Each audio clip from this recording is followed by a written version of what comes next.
To add a 2.4 GHz Wi-Fi network on Xfinity, you'll split the bands of your router. This creates a separate network for the 2.4 GHz frequency, distinct from the faster 5 GHz network.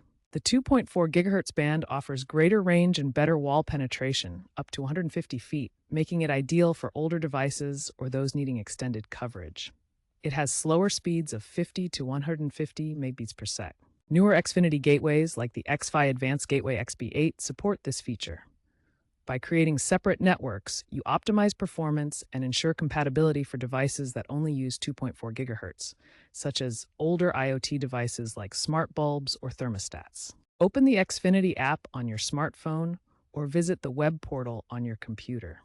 Navigate to the Wi-Fi settings section, then select Advanced Settings. Find the band steering option and disable it to allow splitting the bands.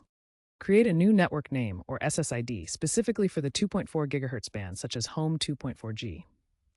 Set a strong password for the new network using WPA3 encryption for better security on newer gateways. On your devices, scan for the new 2.4 GHz network name and connect by entering the password.